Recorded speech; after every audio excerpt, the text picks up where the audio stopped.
Thank you for that wonderful introduction there, Lisa. So actually, since this is such a small group, I was going to ask everyone, your names, I can read it here, your pronouns you would like me to use, and what offices you're in. Or if you're a student, maybe you major, just so I can get to know you all and what ways maybe I can relate the content best to you since we have such a nice small group. I do just want to offer up that we are recording this, so I just want to let participants know that.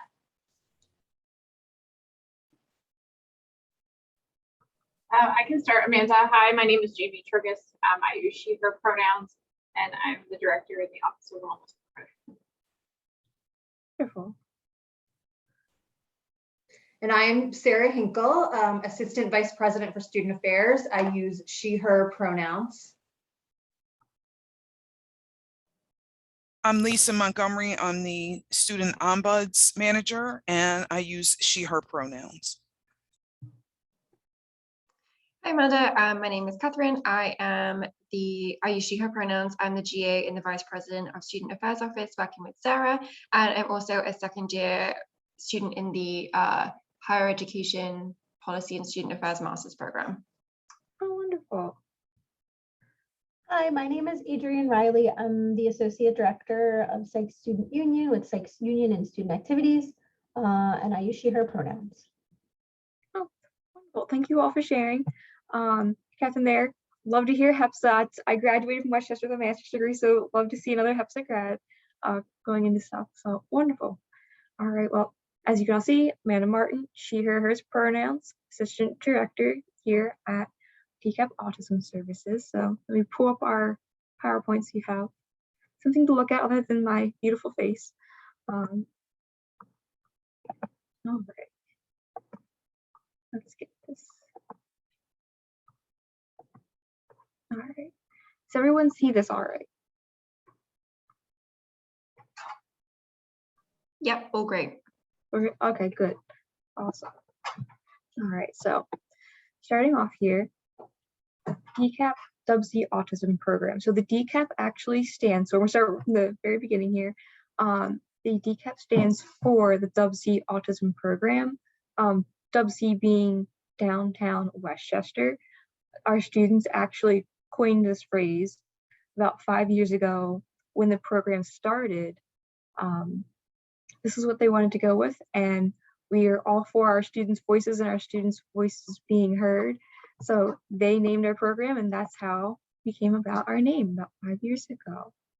And today I'm hoping to, get us through understanding and supporting students with autism. And since I know all the different offices now that you're with, hopefully we can also do in some tie-ins to what will best help you.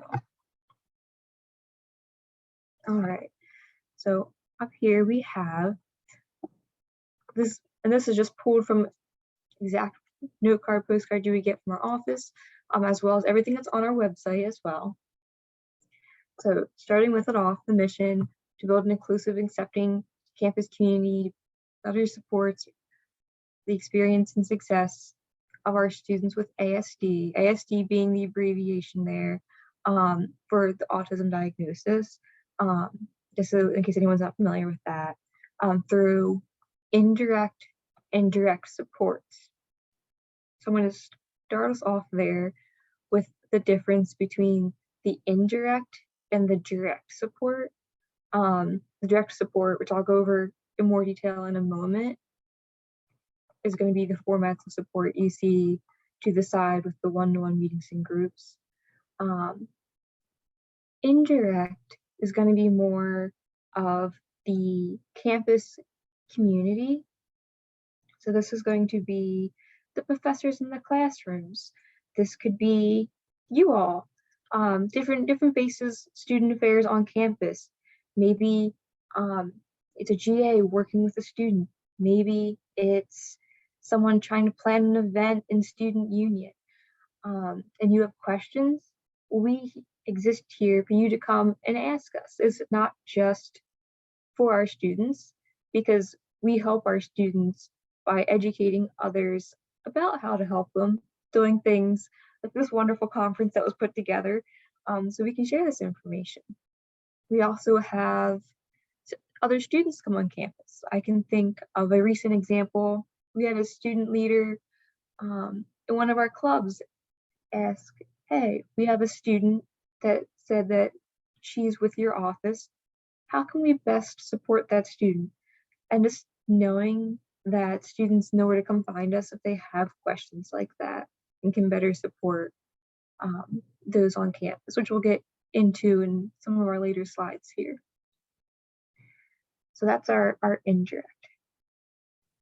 So going back to our direct supports, we have our one-to-one meetings, we have our groups, our socials, as well as study time, study halls. So the one-to-one meetings are going to be usually weekly with our students. And it's more than just academic coaching. Sure, we might assist with that if they have questions with that. This is going over, and we're going to tie in our 5 key areas of support: our executive functioning, our self-advocacy, our interpersonal skills, career employment, and then independence and self-care down there. So when we're meeting with these students, we're helping them plan out their weeks. Self-advocacy, so making sure they're contacting, speaking up. Do they need to remind a professor that they need time and a half from their letter of accommodation for their next test? Interpersonal skills. Friend making. I have a great example of this. Many students who aren't neurodiverse or neurotypical, not on the spectrum, if you were to walk over there, 2 other friends playing video games and say, hey, what are you playing? Most people know, hey, that means they want to join play our game, right? If you say that to one of our students, they're probably going to say, oh yeah, I'm playing, Mario Smash, whatever, and they're going to keep playing because they're being very literal. You ask them what game they're playing, well, they're going to tell you what game they're playing. They don't know that you're asking to join the game and play with them, because students on the spectrum are going to be very literal and very straightforward. They will miss that's hidden social cue there. That's another thing you might go over with a meeting, where they might bring something up like that and say, well, they asked me to join the game, but then they walked off. So why did those happen? And explaining those things.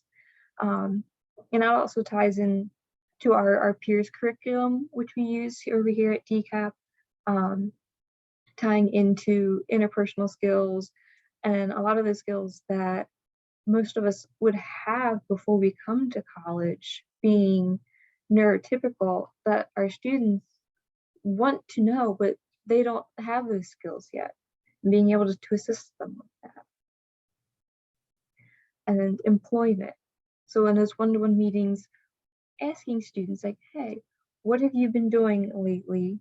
And we have a wonderful liaison with Amanda Machonis over at the Career Center, who comes over here to DCAP on a weekly or almost weekly towards the end of the semester basis. And we work with the students, because oftentimes, is that not why you go to college, is to seek a career afterwards, right?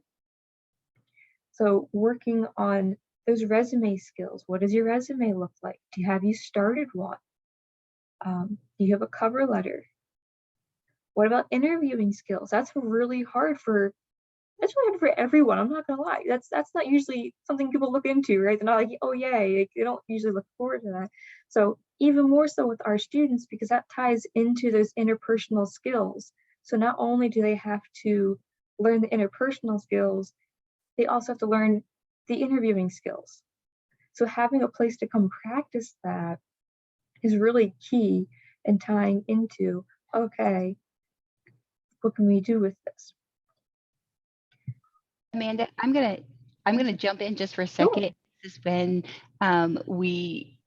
welcome to my style of presenting too. I'm like, hey, let me interject, or because when we talk about this employment career prep, what I really want to focus to is on that employment readiness program, and thinking of who we have on this call, is understanding the community, the campus community that's involved in this employment and career prep. So Amanda already mentioned Amanda Machonis over at the Career Development Center, and having Amber come in as well and give presentations, working with OSSD and David Thomas and that department, because we want more than just that for DCAP students, because we also know that there are many students across this campus.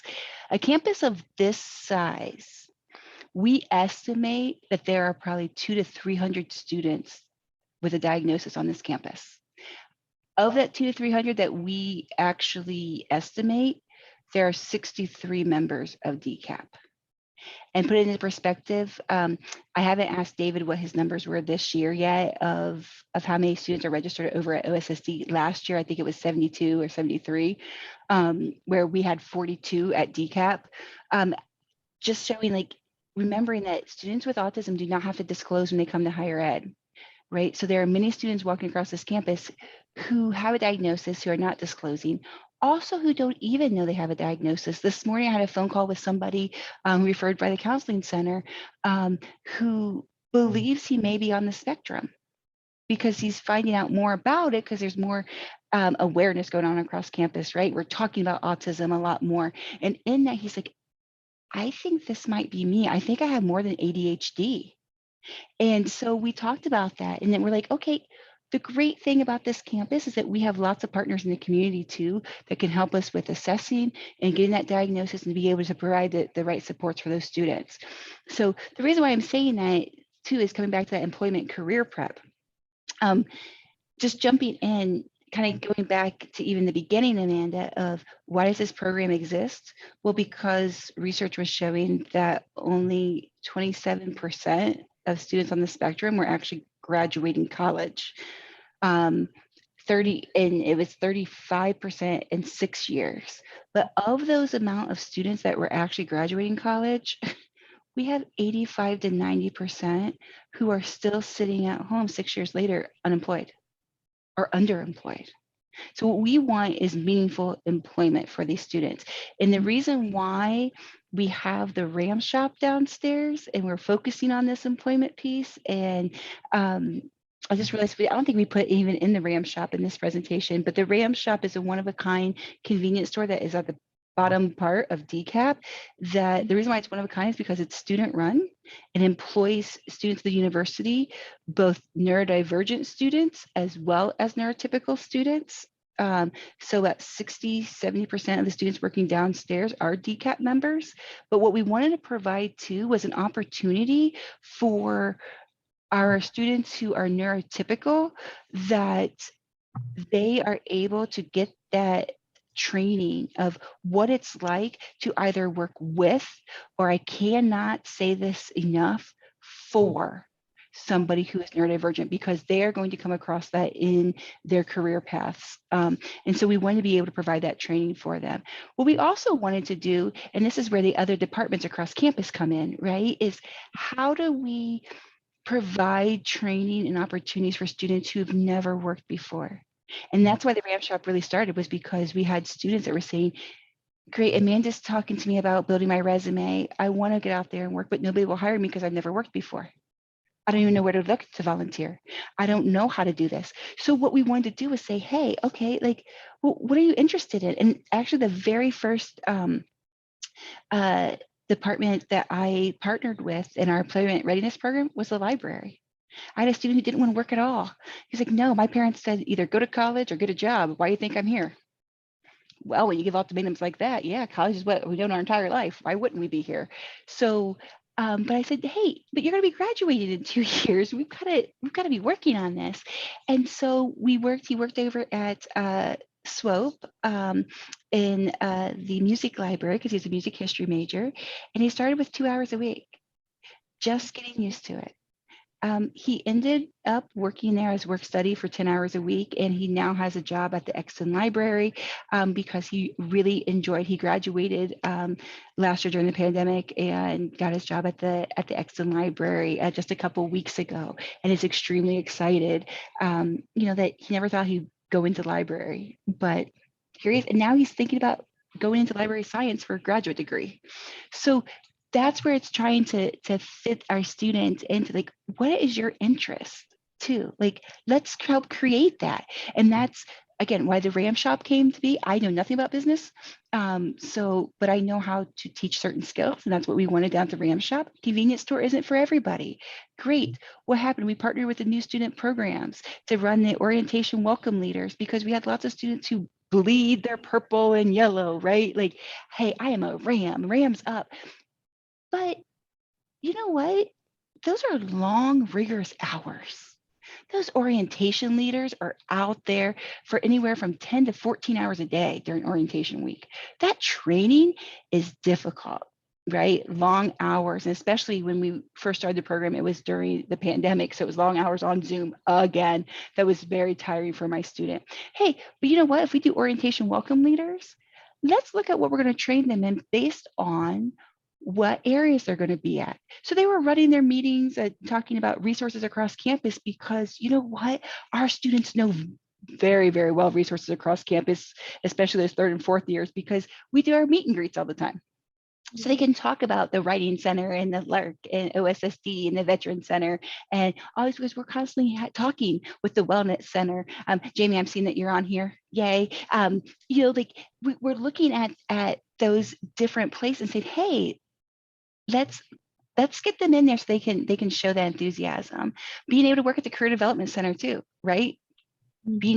Our students work there, and they were able to give their own meet and greet workshops for DCAP students and having that leadership responsibility. So that's how we're working across campus. The reason why I'm saying this out loud is that if there happens to be, yes, I'm doing a promotional thing in the middle of this, is if there's something within your department that you're thinking, hey, you know what? I think this would be a great place. I think I could have a DCAP student over here helping us. And I am here to help consult with that, provide I don't want to call it supervision, but like consulting. Like every department that we've been in, even arts and humanities, I had students working there as ambassadors. I met with their supervisor just to be able to understand autism, how we give that explicit instruction, and be there to answer any questions that may come. What we do is we either use work study money to help pay the student, or so don't think of it, I know budgets, right? Everyone's like, oh shoot, what do we do from a budget standpoint? I can get us some funding for it. DCAP will pay for that student worker, or we'll look at work study to be able to work within your department if there happens to be something available. So just talk to me about it, and we're figure out something that might be great for our students. We have lots of history majors that are artistic, that want to help design, communications, data, great detail-oriented individuals. So, but that's where that employment career prep comes in, and that's how it links back to that employment readiness program, is making sure that we can find places across campus to really help out and develop that. I will tell you right now, we've had 16 graduates. Of those 16 graduates, 15 of them are employed. So we're extremely excited about that. And of the 15 that are employed, 11 of them are full-time within their career choice coach.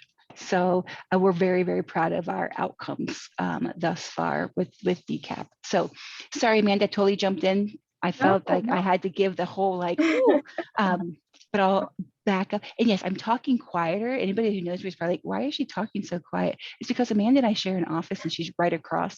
And so if I talk too loud and my very animated, crazy Cherie, you might get that feedback, and I don't want you to have that. I can hear myself next door. All right, Amanda, take it from here. I promise I'll shh. All right.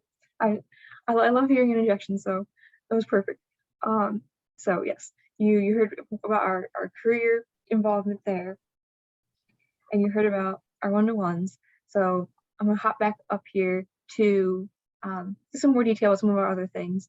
So group, that is something that's weekly in most cases. We do different tiers of levels here at DCAP, but most of our students have group weekly, and that's on what the students want to talk about. That is not lecture hall. It is not counseling. This is what the students, they tell us, like, what do you want to go over? It could be something like budgeting, opening their first bank account. It could be, how do I manage studying my time? Breaking down, because a lot of our students, our first year students, or being hyped up in high school, like make sure you spend all this time on homework and then they get here. And we definitely want to focus on homework, but managing that time and setting time to join clubs and enjoy activities as well, because that's all very important when you're in college, as well as making those social networks. Right. And again, Amanda, I'm going to get in here again, only because I had a student say it beautifully last week when she was talking to one of my ambassadors, and she was talking to another student here who very much so thinks that it's all about, when you talk to him, he's always talking about, all I do is study. I just have to study. I just have to study. That's what college is about. I have to study. And she's a fourth year, and she looked at him and she goes, actually, going to college is more than academics. Academics is one piece of it. She said, but learning independence, getting involved on campus, being part of organizations, finding leadership opportunities, becoming you is what college is about. And I thought that was so powerful coming from another student of, it is more than academics. So how do I get out there and do that? So I thought that, again, I'd like to give just some student input in there, because I know we had a couple of students that were going to try to get on, but I just wanted to have their voices heard a little bit in that. And I thought that was a great way to describe it, and it's really important to understand. So, all right, back off, Amanda. So yes, our groups are whatever the students would like to go over that week. Social gatherings. So yes, earlier you heard me mention interpersonal skills. So we had to practice those, right? Like, how are we going to learn about them if we don't have opportunities to practice them? So that's what our social gatherings are. We have those every week as well. Oh, the group and our socials we have daily. The students go to whichever one works best for their schedule, but we have them every day. And it's whatever they want to do. We don't structure it. As Cherie always says, we're not field trip providers. So it's what they want to do. Do they want to go into town and get a mores or cookie dough? Or do they want to go, take the ladder ball game outside and play that, or frisbee, or the current favorite, I think, are the Jackbox games right now. But whatever games that they want to play, they organize it themselves. We just provide them the structure to say, hey, everyone, if you want to play games, this is the time in the day to come do it. And then they come and they enjoy themselves. And then we also do study time.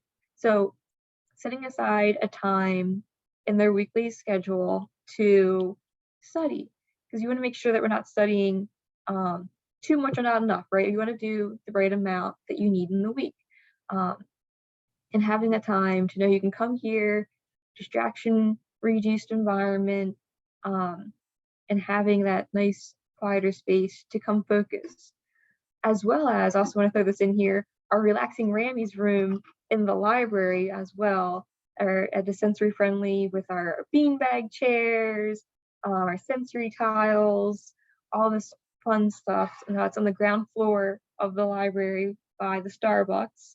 If anyone would like to check it out, I highly recommend it. Just to, see what it looks like. That's something that a lot of our students have really enjoyed. And even, it's not just for DCAP students. It's open to any students. And I've gone over there and I've seen students who aren't with our office who are in there and enjoying the relaxing Rammies corner. Just, quietly studying, doing their homework, living it up over there. And since we're mentioning socials and study times, I'm sure you see in the center of our screen a picture of two of our students here, and the adorable puppy Luna. I want to mention her. She is going to be our therapy dog for our students over here, which has been an absolute delight for them, especially I think after COVID, the pandemic, having something so happy and joyous, they can come in and have someone that looks forward to seeing them every day. They bond over her. They're practicing social skills. They see her. They see someone else likes her. So there's the common interest, right? So then they say, oh, well, if you like Luna, I like Luna, we can talk about dogs, right? And I've seen students go off, sit in the chair, and showing each other, their pet photos of their dogs for an hour, because that makes them happy and they have that support. Or as a study buddy, I've seen Luna curl up in their laps and just have, someone there with them while they study. So we've covered all of those, and Cherie covered us for our employment. So next I'm going to go on to our committee involvement. So our students are very involved on campus, and even so at DCAP. So we have different committees. that our students here have run.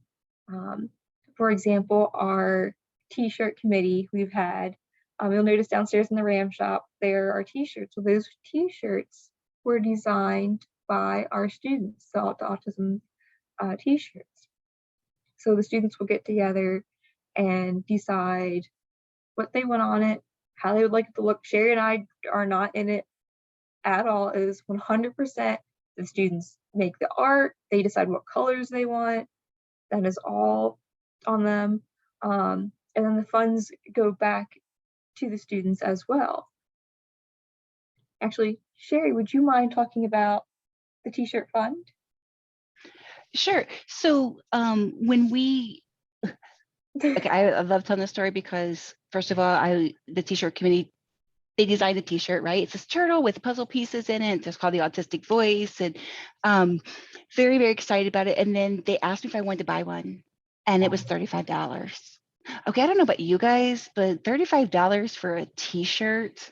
I wanted to know what the extra money was going towards, and they were like, well, nothing. We're buying it online. And that's when we partnered with SSI and we said, hey, listen, can we sell it downstairs? And then the students, I provided them 3 different business plans that could be options. It could be that they could make a profit. They couldn't, it could come back to the to DCAP itself. So what the students decided is that they want the profits from the t-shirts to come back to a DCAP social fund for students who may not have the means to go up and get amores with them, or students who may not be able to go to the movies with them because they don't have the money.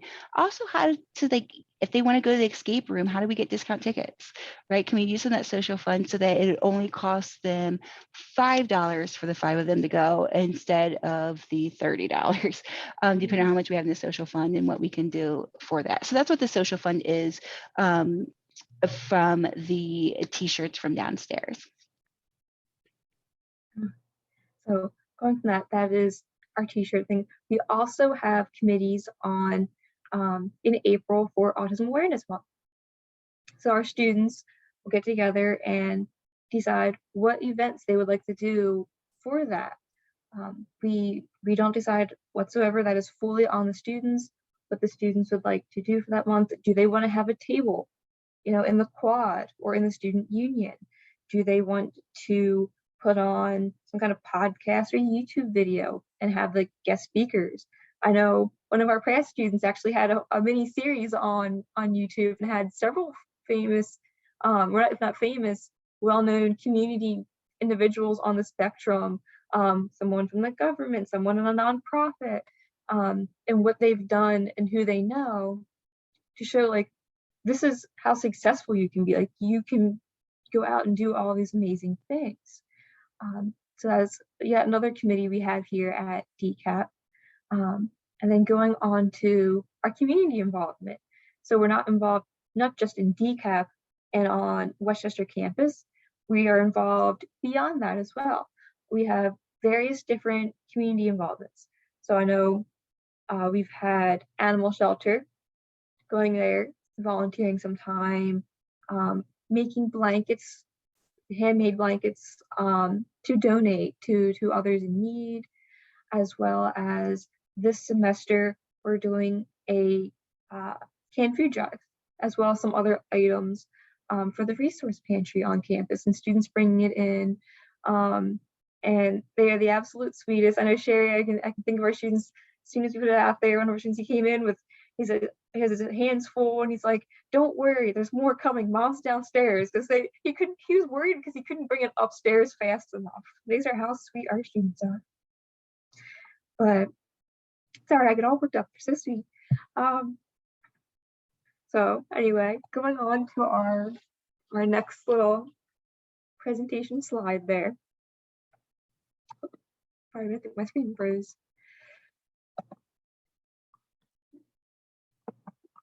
There we go. Okay. So characteristics review.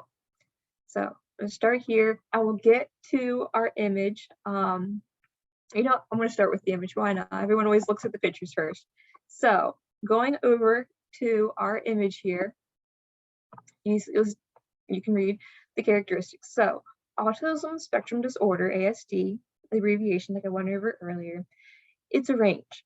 It's called a spectrum for a reason. If you've met one student on the spectrum, guess what? You've met one student on the spectrum.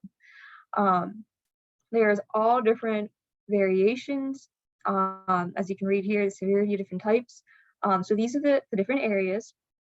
It can be communications, social, interest, sensitivities, and routine, right? So these are the different categories.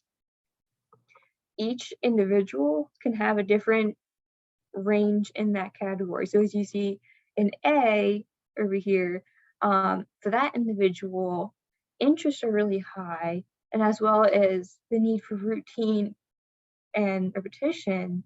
But then if you look over to the red category there, you'll see the communication difficulties aren't affecting them as much as the other two categories.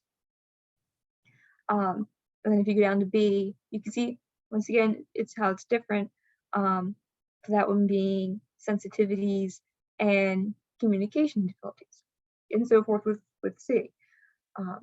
Just you can see the differences with that. All right, so I want to go over to some of our characteristics here. So communication, going over communication with our students. So I want to start off with direct is a good approach.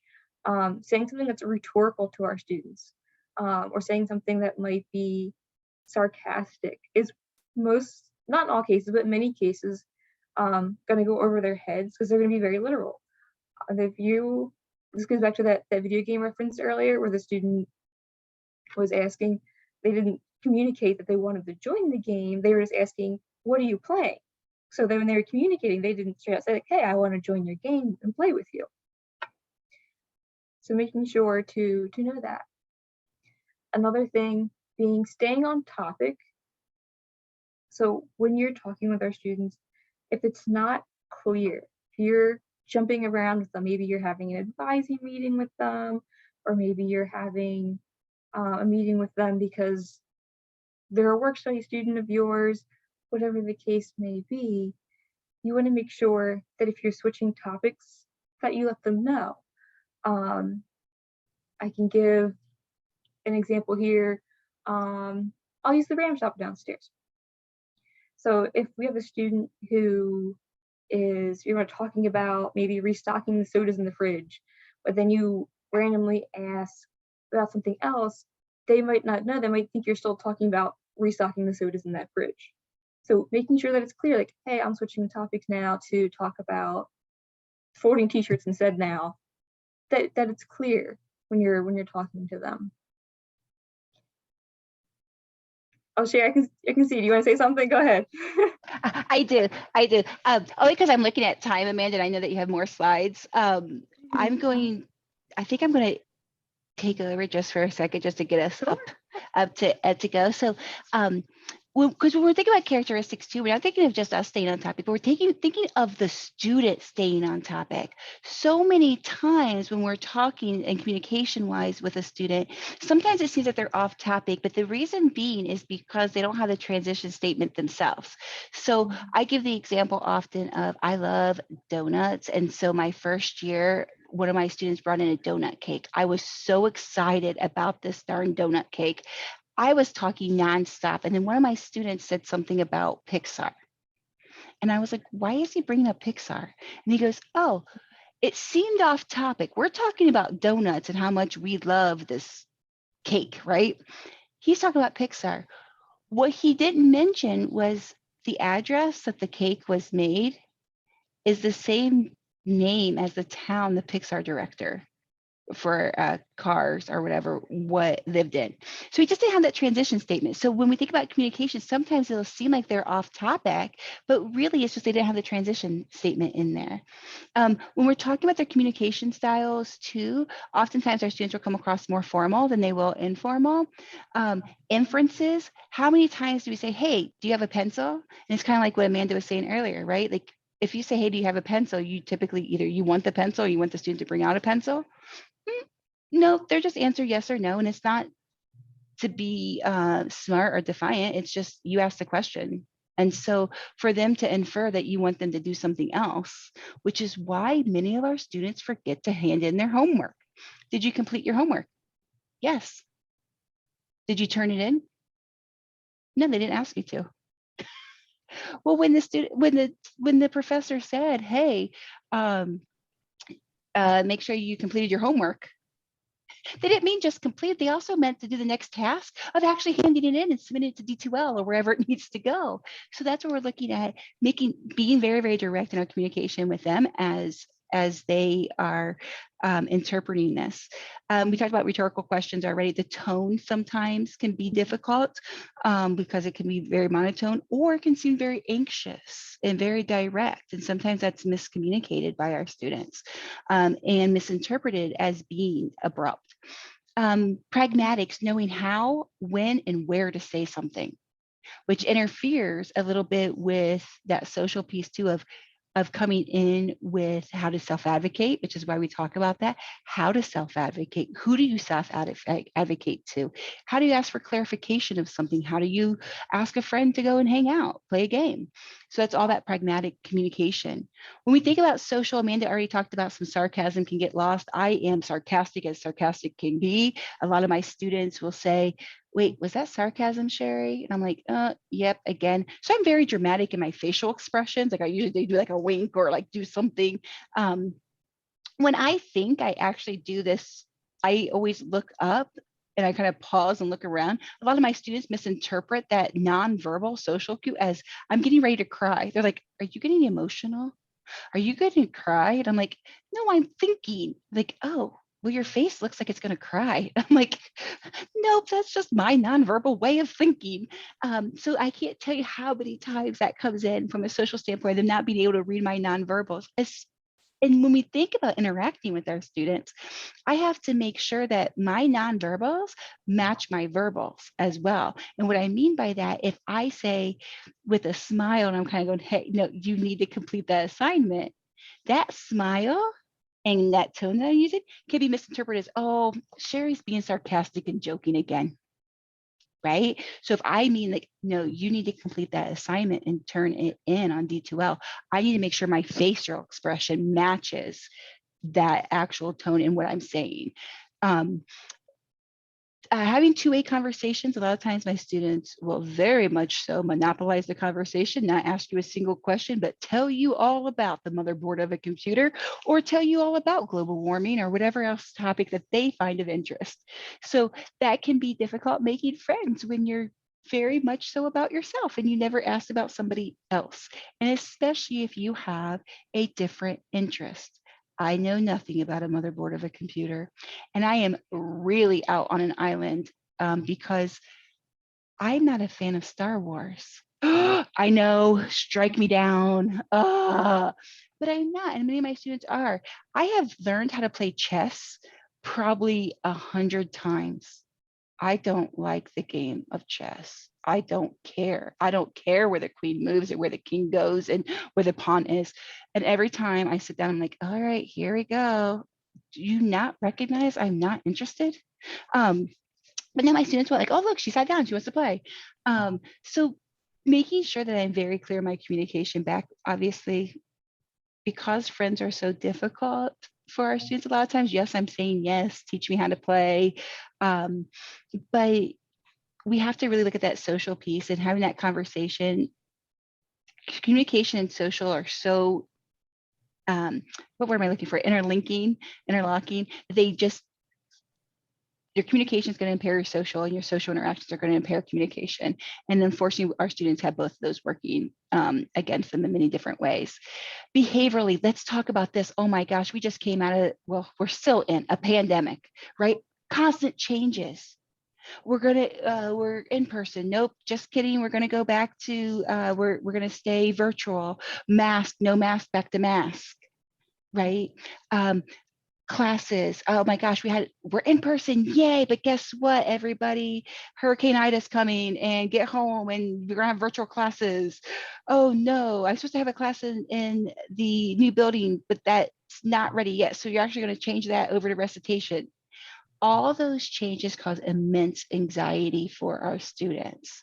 It causes immense anxiety for me trying to stay on top of it. Let alone you put somebody with autism in there, they're rigid. They like their structure. When you change that structure, anxiety goes through the roof. There isn't a single student in here that also doesn't suffer from some type of anxiety disorder. So in that is part of autism itself. They're also brutally honest. Sometimes people don't like brutally honest people. You know what? Sometimes I don't wear makeup and I look different. I'm going to be told I look different. Luna, we talked about Luna earlier. Luna is here. The direct honesty that comes with Luna and how to take care of her and how you should hold her and where my Keurig should actually be placed in my office. Do you know that these walls are just not the right color? I don't like this. Do you know that that's a fluorescent light? All of that stuff of how to change, but it's just being observant and recognizing they're actually trying to start a conversation with us. One of the things that we have to really look at in our students too is their sensory needs. So from sounds to texture of our chairs. If you're meeting with a student in looking at the within cubicles and things, distractions. I have to watch Luna being in here too, because sometimes Luna's a puppy and she is a puppy. And sometimes she gets the zoomies and gets really, really excited when her new friends come in. That can be very distracting for a student who is studying, and that's not going to be okay. So I have to look at those things from a behavioral standpoint. Cognitively, theory of mind comes into play. And what I mean by that is a lot of times our students, you see that I have under behavioral too, social justice. Theory of mind comes in. If I don't see it happen, it obviously didn't happen, right? So social justice, you talked to me about not cleaning up my stuff, but did you also see that Amanda didn't clean up her area? And why are you just talking to me? Why is this person butting ahead of me? Because they had an appointment and you didn't make an appointment for office hours. And so you have to wait until that person is done and then I'll get to you for office hours, right? So that's the social justice and the theory of mind part of I didn't see them do something. The other part of theory of mind is also recognizing that you don't know the conversations that they had with other people. So many times somebody will come into me and talk to me about an assignment or talk to me about something that they talked to Amanda about. And I'm going, I wasn't there. I don't know. I need the background. And you start to get frustrated because I don't know what they're talking about. And recognizing it's because they assume that I did because they already had the conversation with somebody. And obviously if they spoke it out loud, everybody already knows it. So that's where that theory of mind comes in, recognizing that multitasking can be very difficult for our students too, because hearing and writing is like the same thing of driving and texting for us. They have to hear it, process it, and then write it down. So that's why a lot of times in strategies, we're writing notes down for them. Mandy, you want to go on to the next one? Yeah. So when it comes to what do we do for strategies, right? One, I recommend that everybody have consistent procedures. Everybody that comes into DCAP knows the first thing you do when you walk in here is you sign in. It's the same way every single time. And you talk about what you're coming in to do. They know that if they want a meeting with Amanda and I, they sign up. They can meet with us. Just go to our bookings and set up that meeting, because a lot of times people are just hopping in and it makes it so it's difficult to meet with everybody. That feels like they're in it. I'm putting in air quotes, their crises for the day, right? And that crisis may just be that Starbucks didn't have the syrup they wanted in their coffee that morning. So secondly, stay calm. What I mean by that is a lot of times our students are anxious. They're coming into our offices because something didn't go a right way, or they're, somebody changed something. I'm thinking of Adrian, at Sykes, or, whatever it may be. It's anxiety. And so when somebody comes in and they're elevated, what do we typically do? We elevate right with them. And so we're talking louder and we're getting anxious with them. So that's where it's staying calm is important. Of if I keep my voice down like this, guess what? It helps them calm, but it also keeps me calm. It's very hard for me to be worked up if I'm keeping my voice down and calm. Make your intentions clear. This is that exact language that Amanda was talking about. What is the agenda? If you call it a meeting, what is your role? How can you help them so they're not interfering? So one of the things that happens here at DCAP is they think we're counselors. We are not counselors. We're here as resource for you to get to the right places. We're here to help you organize, but we're not here to counsel you when it comes to your depression or your anxiety or other things. That's why we have a counseling center. So making sure that they know what our role is here at DCAP. I can't provide academic accommodations. You're going to OSSD for those. Make sure that we are concrete. It's a big difference of saying, hey, I'll get back to you versus I'll call you tomorrow between 1 and 3. Right? That's what I mean by concrete, because their anxiety is going to be up. And if you say, I'll get back to you tomorrow, they expect 8 a.m. They're going to call you and say, you didn't get back to me. I expect that email, whatever it may be. So being concrete helps them know exactly when something is going to happen. Allow time to collect thoughts. And the reason why I say that is because a lot of times there's a processing that's involved. I have students that will give you automatic answers, and that's not the true answers. I don't know. No, that's just a scripted, I don't know. Give them a little bit of time to think about it, and they'll be able to give you a thought out answer. Having them explain their interpretation to you. So instead of using yes, no questions, be able to say, okay, so what are you going to do next? Instead of, do you understand your next step? We already talked about use clear and consistent facial expressions. Next one, Amanda. All right, avoid teasing and sarcasm. I told you I'm very, very sarcastic, but I have to get to that point where I can be sarcastic with my students, right? It's because they're so literal. We talked about being distracted by other noise. So shut doors, move to a quiet area, promote the self-advocacy. I cannot stress this enough. They are capable, they are college students, they are here because they are able. Don't do things for them. I give the steps to solve and then where the resources are. If they want to go to the writing center, it's okay, pull up the writing center. You're going to schedule it. I'm not scheduling it for them. You have money at the financial aid office that wants to talk to you. Okay, you can use my phone and we can practice, but you're still calling financial aid. I'm not calling financial aid. Being able then to ask about their strengths and areas of need if you don't know that student, because they're going to be able to tell you like, yes, I can do this, or I get really anxious to do this task that you might be asking them to do. And then provide direct feedback. This is the part being neurotypical that's really, really uncomfortable. The amount of conversation I've had about hygiene, brushing teeth, washing clothes, smell, making sure that hey, what you said right there was actually offensive, but not being rude about that, because I know in 98.9% of the time my students say something, their intent is not to be offensive or not to be offensive or to be rude. So when I provide that feedback, I need to provide the same way of, hey, you throwing an iPad at me to ask for help is not appropriate, right? Like, that's direct. You can't throw an iPad at me, right? The way that you're talking to me right now is not appropriate for somebody in my position. And that's the kind of stuff that I talk about. Like, remember what position I'm in. I'm here as an authority figure. Is it okay for you to demand things from me? No, how do we say that better? Those types of things as direct feedback. And it makes us feel uncomfortable because we're thinking, oh, they already know this.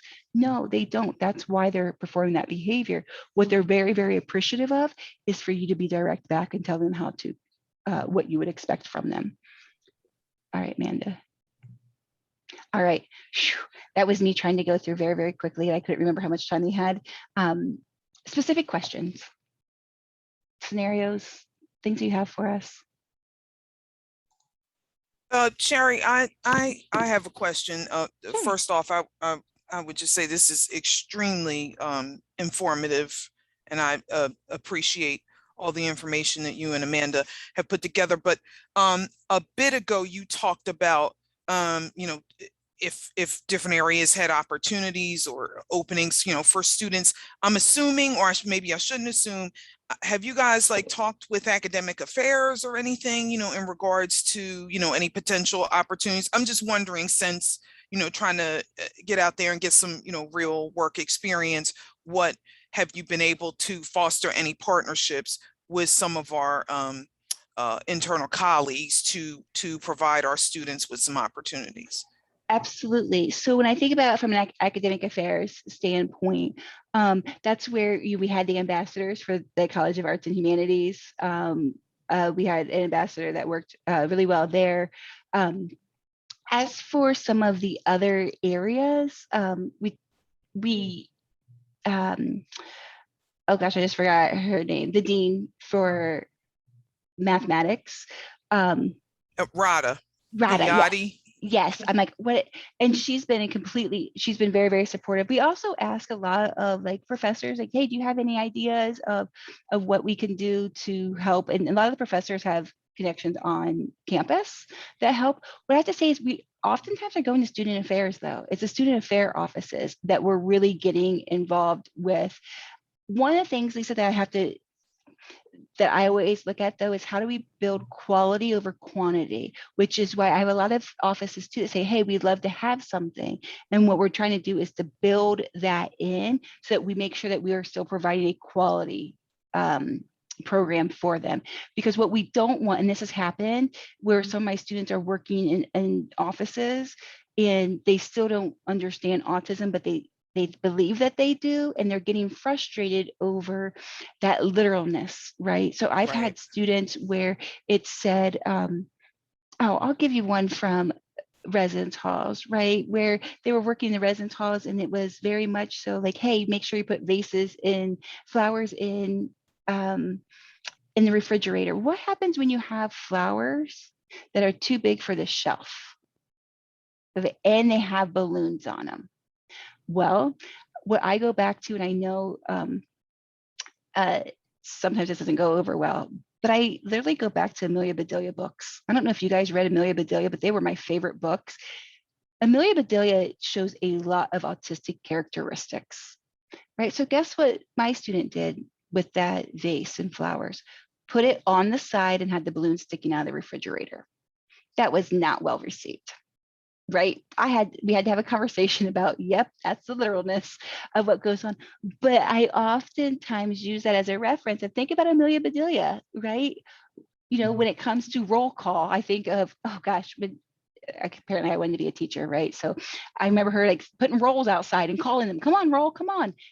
That's some of the literalness that we're talking about when it comes to our students. And sometimes when we're stressed, we're not the best supervisors for that, or to think of outside that box. I've had students where it's like, hey, go fill the cooler with water. And they literally take a hose and fill it up with water. Why do I need a cooler of just flowing water? No, I meant the water bottles because we're going somewhere. So those are the things that we're keeping track of. So in that, like I said, we want to make sure that we grow, but we want to make sure, Lisa, that we grow to where we're providing those supports, because it's not just supports for our students, but supports for those supervisors as well. Got it. If we are at the end of the presentation, and I don't mean to be rude, Amanda, would you be able to unshare your screen? Because sometimes, like, if people are asking questions, it might be a little easier. So everybody, there we go. Thank you.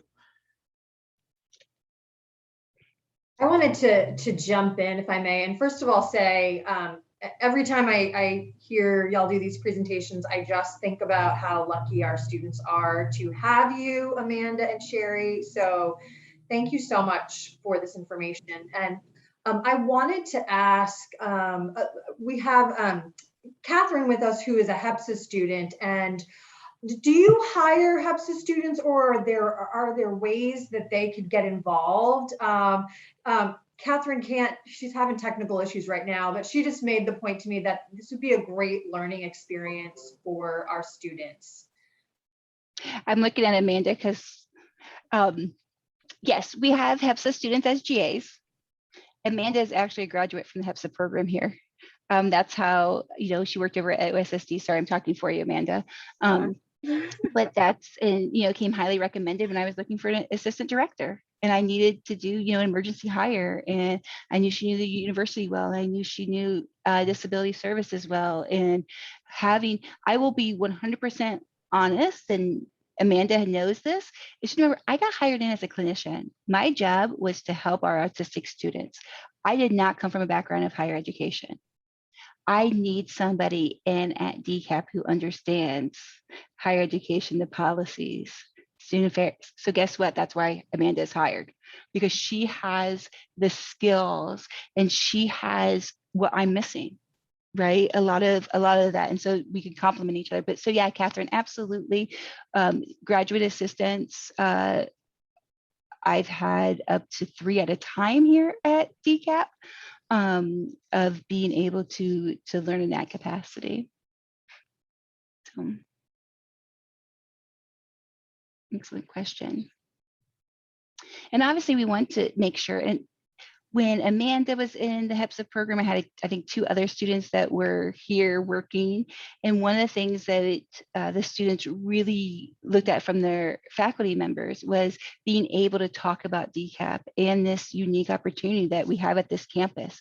When we started, we were 1 in 42 in the country. There are now 78 that are recognized nationwide, and they just keep growing. And so we are actually a university that this is at the tip of the iceberg. And so we actually, the amount of committees that I am on nationwide is crazy. We have an alliance that's for programs by programs that we partnered with University of Delaware, Drexel, RIT with, to be able to provide information out to other universities and their programs to help get started. We're involved in the College Autism Network. Next week is the conference for them, which I was co-chair of the programming committee for. And again, it's getting the college autism networks all together to be able to talk about the importance of program development. Mental health was one of our topics this year that we really want, our themes, and then employment, right? Because that's always an important, in research, looking at that. So by Jamie. But yeah, so all of those, getting involved in that. I mean, our students are involved in neurodiversity at work. So what that is Philadelphia wants to become the first autism friendly city. And we have, connections with the Eagles Autism Foundation. We have a committee, actually our Autism Speaks organization on campus, unaffiliated with Autism Speaks due to the controversy between autistics and that organization. And they are now the Eagles Autism Foundation College chapter, one of the pilots. And we're working with them. And we actually have a grant from them where our students are developing a neurodiversity at work website. So there's so much stuff that's going on when it comes. It's more than just here on our campus. It's really exploding nationwide. And we just happen to be one of the first. So it's exciting to have all these opportunities. And we are the only ones that have something like the ramp shop. Wow. So yeah, it's a pretty unique experience. Well, Thanks Cherie and so Amanda, much. we would like to thank you so much for your presentation today. Again, very informative, wonderful opportunities that we get to provide for our students. I'm going to send out a link to the folks who attended the conference, just so we can obtain any specific feedback they might have. I'm sorry, Sarah, if you were going to say something, I apologize. Nope, just going to close this out. All righty. Great. Thank you guys very much. All right. Thank you. Bye. Have a good day.